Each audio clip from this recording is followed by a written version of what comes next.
Good afternoon. My name is Amanda Rivera. I'm the hearing examiner presiding over today's case. The date is July 3rd, 2025, and this is case SEZ2025-00004. It is a request for the Easy Park and Store facility in the North Fort Myers planning community. Because this is a quasi-judicial hearing, all evidence and testimony must be taken under oath. So if you intend to speak, if you could please raise your hand. Do you swear or affirm the testimony you will provide is the truth? I do. Thank you. We do not have members of the public, so I can dispense with that, and we can begin when the applicant is ready because staff has already provided me with their notice of application. Thank you for that. Good afternoon.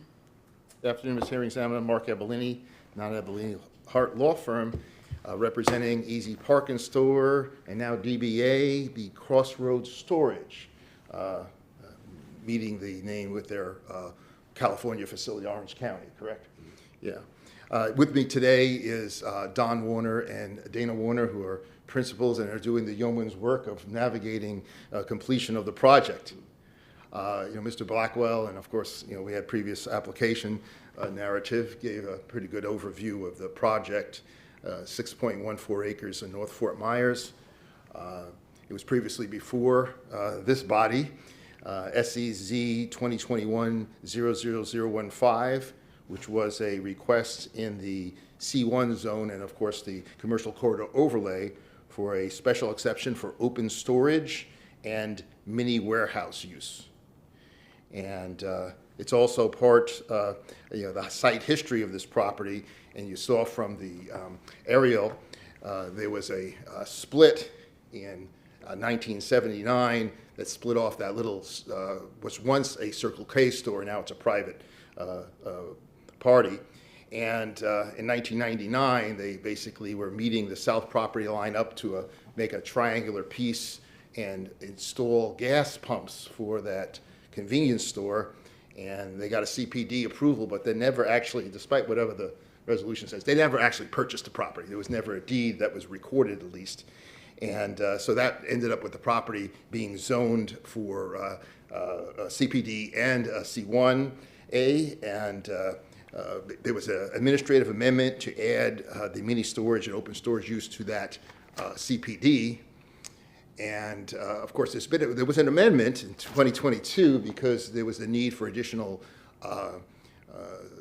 dry storage area. So we ended up using most of that property to the north of the little convenience store for a dry storage pond. And the interesting part of that is that the 2022 plan, the master concept plan, was approved after the special exception, was the present plan that we're asking to approve. And what happened was, as I said, the master concept plan was amended, but, and of course, Don proceeded with the project and actually went ahead and got building permits for all of the units that are there now under construction, and I'll have some exhibits we'll show. And then found out in a meeting with the county some months later that while the project was ongoing, that he missed a step. That is to say, the special exception hasn't been amended because of the way, now, you can argue about the way it was approved. It was approved pursuant to a site plan, which is appropriate for a special exception. And I guess there was a sort of a discussion at the submittal, the after-the-fact submittal of the site plan. Well, do we want to discuss yes, we have the overall unit limit, but of square footage. Do we want to go ahead and parcelize or limit each individual or show what we had on our plan?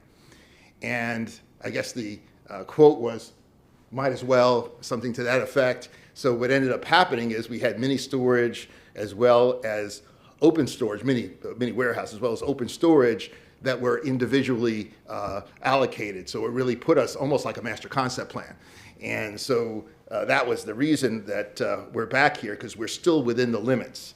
And I have a couple of exhibits. I've given Mr. Blackwell one if I could. I didn't number them, but there's basically 4. Okay, thank you. And what I have is previously in the file is the first one. That was the original plan that was attached as Exhibit B to the special exception approval. And then you'll see the second plan with some of the differences, the pond, But the main difference to the second page of the exhibits is the third building down, if you will, changed from 69 stalls, parking stalls, to the 19 spaces of open storage instead. And that was the change that was made in the plan that became mini warehouse. And on the third page, I basically provided a use allocation summary, which was pursuant to the special exception, and then what we're requesting. And I put an asterisk there at the first one because we didn't build all of the open storage entitlement on the plan. And I think I had 3555, but I was reading the plan with my old glasses. And so it's 3585 that we didn't use. And the next group of photos is the facility now under construction. Landscaping wasn't in it on the 27th. We're just starting it. It is now.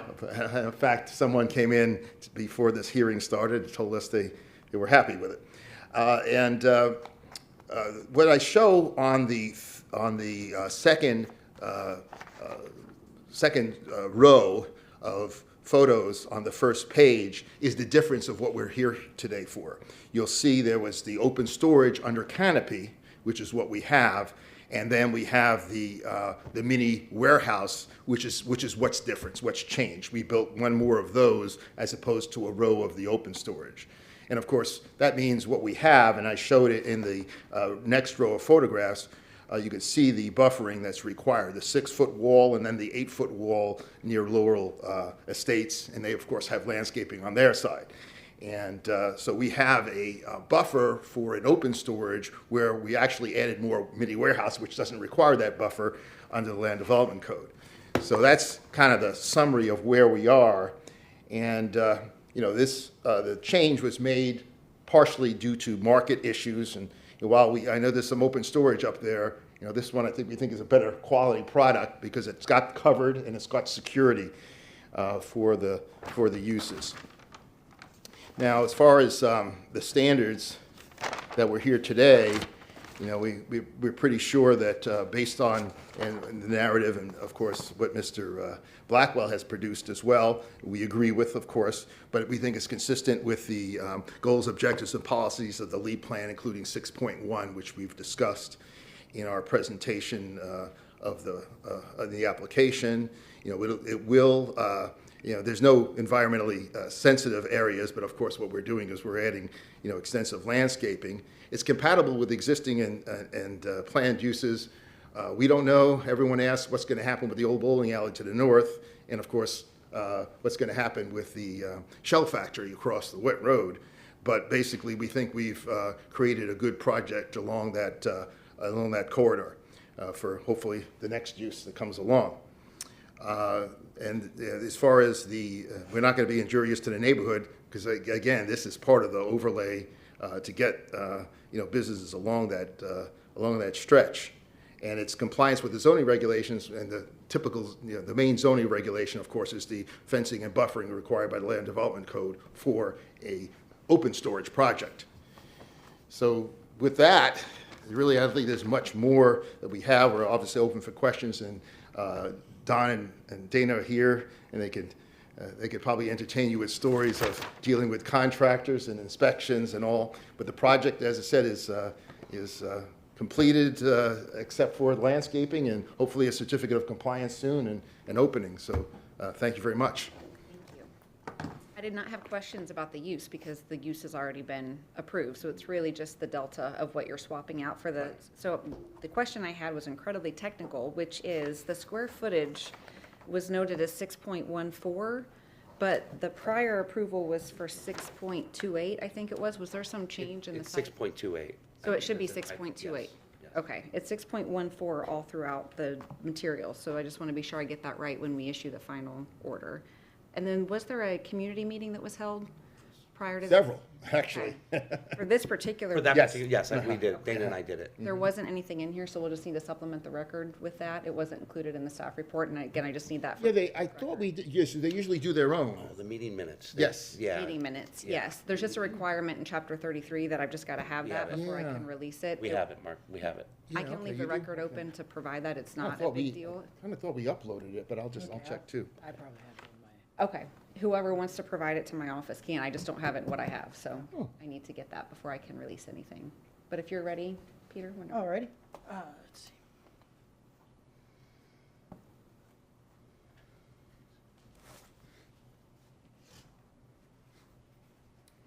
For the record, Pete Blackwell with zoning section.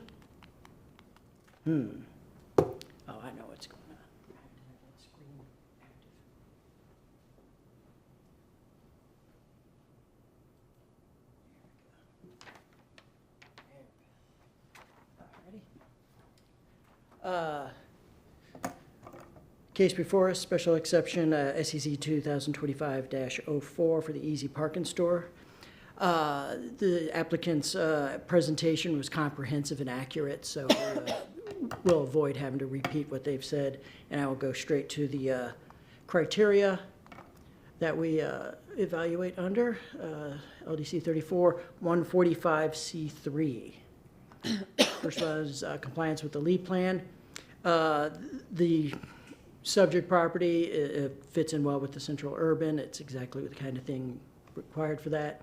For our location and timing, this is already along a commercial corridor, so it's not really an issue there. They already have their utility services. And the buffering provided by the applicant on their site plan is sufficient for any encroachment issues. The only interest I received from the Laurel Estates next door was a phone call. They were mollified by when I described what a C buffer requires. Some folks came by before the meeting and they were okay as well. So it's not really an encroachment issue. Our environmental staff found no issues with the site plan, and it conformed to the proper buffering and open space regulations. Any future changes will also have to meet the development order requirements for review. For compatibility with existing and planned uses, it's already part of a growing commercial corridor. It's in the North Fort Myers Commercial Corridor overlay, so it fits in with that. And they are using the proper procedure for zoning to amend this site plan and their reallocation of units. They meet the North Fort Myers regulations, and of course any future variances must also follow these regulations. So they are compliant with all land development code requirements. And again, with the compatibility with surrounding neighborhood, Laurel Estates is the only residential near them, and they've done a good job at buffering them. So in conclusion, they meet the aforementioned requirements of LDC Section 34, 145C3, and therefore staff recommends approval of the request to reallocate the permitted square footage to 58,205 square feet for open storage, 37,820 square feet for mini warehouse, and leaving the 689 square feet of office unchanged. And I'm ready for any questions.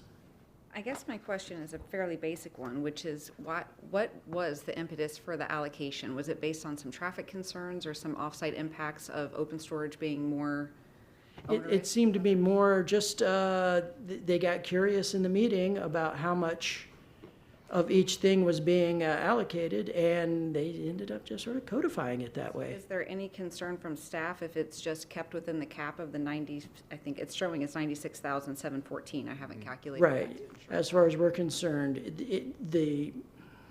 how they divide it up is not really a problem. They're staying within the total amount, and both uses are okay with us and were approved, So so. if there's no concern, my preference would be to just give them the cap, and I will certainly address this within, but in terms of the condition, rather than hold them to it in case something like this happens again. It just seems incredibly onerous to have, and I know it's not your decision, you know, I'm not directing this at you specifically, but it just seems. Yeah, I wasn't at that hearing, at the special exception hearing, Don was, and, he displayed how it was just sort of I think, Courtney Gordon was the Yeah, it was planner, just and she like- suggested it, and. Like Mr. Blackwell Yeah, said, they were yeah. just curious on how much was of what and how much was the other.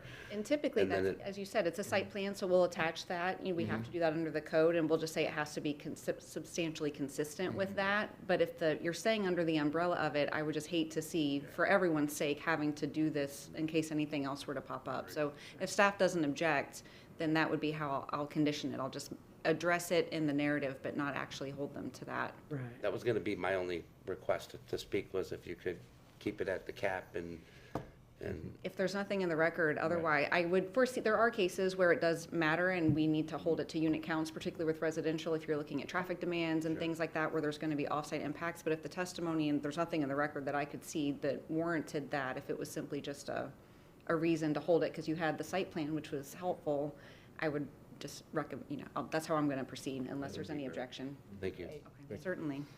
So yeah, so I'm just gonna leave the record open then. I didn't have any other questions. It was the narrative was very helpful and the staff report was very thorough, so I had every question answered as I went through this. The only questions again I had was the 6.28 acres, so I'll make that adjustment, and then I just need the community meeting notes. So I can leave the record open for that. Tomorrow's obviously a holiday, so whenever you would like to get that. Hopefully today. Okay, Yeah. and I'll just leave it open till the end of business today, if you could just email that over to my office, okay? And then this should be going out, I would think, within the next couple weeks. Okay. Thank you. Thank you, for coming thank you so today. much. Thank you. Have a great holiday. You as well.